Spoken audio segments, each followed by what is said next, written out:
1945년 8월 6일 리틀보이가 히로시마를 무너뜨린 순간. 안녕하세요 여러분.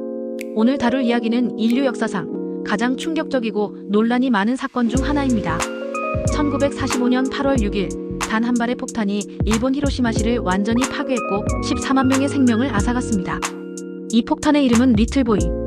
하지만 그 이름과는 정반대로 이 무기는 인류가 만든 가장 파괴적인 힘 중 하나였죠. 오늘은 이 역사적 사건의 전말을 자세히 살펴보겠습니다. 아인슈타인의 편지. 그러나 실제 주인공은 따로 있었다. 많은 사람들이 아인슈타인이 루스벨트 대통령에게 원자폭탄 개발을 제안했다고 알고 있습니다. 하지만 이는 잘못된 상식이에요. 실제로는 헝가리 출신 물리학자 레오 질라드가 1939년 8월 동료 유진 위그너와 함께 그 유명한 편지의 초안을 작성했습니다. 아인슈타인은 단지 서명을 해준 것뿐이었죠. 심지어 아인슈타인은 실제 프로젝트에 대해서는 전혀 모르고 있었다고 합니다.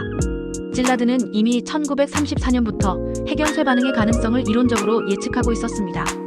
그리고 1939년 독일이 체코슬로바키아를 점령하면서 우라늄 광산을 장악했다는 소식을 듣고 깊은 우려에 빠졌죠.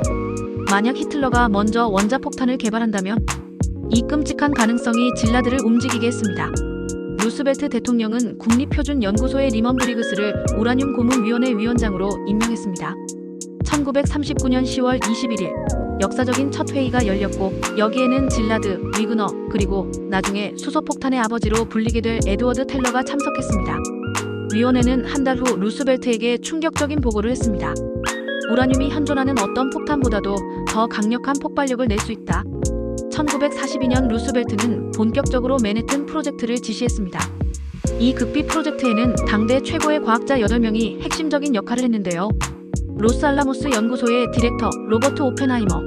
나는 죽음이요 세계의 파괴자가 되었다는 명언으로 유명. 컴퓨터의 아버지로도 불리는 천재 수학자 존 폰 노이만. 원자폭탄이 지상 몇 미터에서 폭발해야 최대 피해를 입힐 수 있는지 정밀하게 계산. 원자로 건설의 핵심 인물 유진 위그너. 질라드와 함께 아인슈타인 편지 작성. 핵연쇄 반응 이론의 창시자 레오 질라드. 아이러니하게도 나중에 원폭 사용을 강력히 반대. 핵분열 원자로 개발 총괄 아서 콤프턴. 햄퍼드의 플루토늄 생산 원자로 건설 지도. 우라늄 235의 전자기적 분리 방식 개발 어니스트 로런스. 리틀보이 제조의 결정적 역할. 원자 구조 이론의 아버지 닐스 보어. 나치를 피해 미국으로 망명. 최초의 핵반응로 시카고 파이-1 건설 엘리코 페르미. 위그너와 함께 리틀보이 제작에 직접 참여. 흥미롭게도 세계의 핵폭탄 프로젝트 이름은 오펜하이머의 제자 로버트 서버가 명명했는데 모두 당시 유명한 영화나 소설에서 따온 것들이었습니다. 신맨. 내실 해밋의 탐정 소설과 영화에서 따온 이름. 펜맨 나가사키의 투하됨. 영화 몰타의 매에 등장하는 뚱뚱한 악역 캐스퍼 건맨에서 따온 이름. 리털보이 히로시마의 투하됨. 신맨과 대조되는 이름으로 가장 마지막의 명명. 1945년 8월 6일 새벽 티니언 섬 북쪽 비행장. 폴 티베츠 대령이 조종하는 B-29 폭격기 에놀라 게이가 이륙 준비를 마쳤습니다. 에놀라 게이는 티베츠 대령의 어머니 이름을 딴 것이었죠. 항공기 내부에는 길이 3.3m, 무게 4.7톤의 거대한 폭탄이 실려 있었습니다.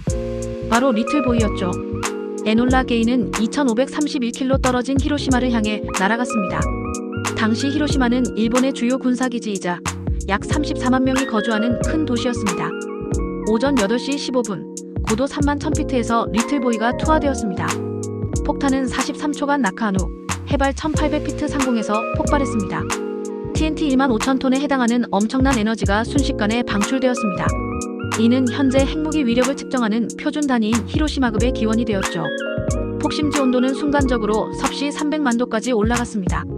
이는 태양 표면 온도의 5배에 해당하는 수치입니다. 폭심지 반경 500m 내의 모든 생명체는 순식간에 증발했습니다. 폭심지에서 12km 반경 내에서 8월 6일 당일에만 8만 명이 사망했습니다. 그리고 1945년 12월 말까지 추가로 6만 명이 방사능 후유증으로 사망해 총 사망자 수는 14만 명으로 집계되었습니다. 살아남은 사람들의 증언은 참혹함 그 자체였습니다. 사람들이 순식간에 그림자만 남기고 사라졌어요. 피부가 옷처럼 벗겨져 늘어졌습니다. 물을 달라고 하는 사람들이 너무 많았어요. 히로시마 시내 건물의 90%가 파괴되거나 심각한 손상을 입었습니다. 반경 2km 내의 목조 건물들은 흔적도 없이 사라졌고 콘크리트 건물들도 무너져 내렸습니다. 1945년 4월 12일 개헌으로 사선에 성공한 루스벨트 대통령이 네 번째 임기 초반에 조깅 중 뇌출혈로 급사했습니다. 그리고 해리 트루먼 부통령이 대통령직을 승계받았죠.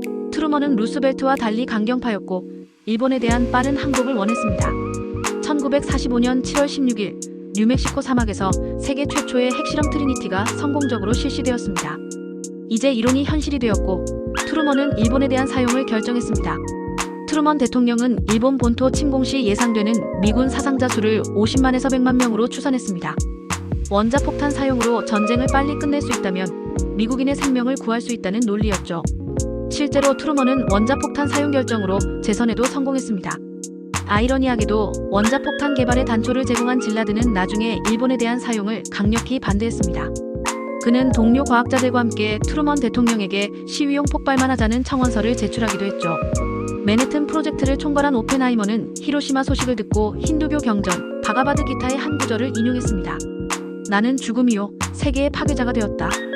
이 말은 그의 깊은 죄책감을 보여주는 유명한 명언이 되었습니다. 맨해튼 프로젝트에 참여한 많은 과학자들은 이후 핵무기 개발을 후회했습니다.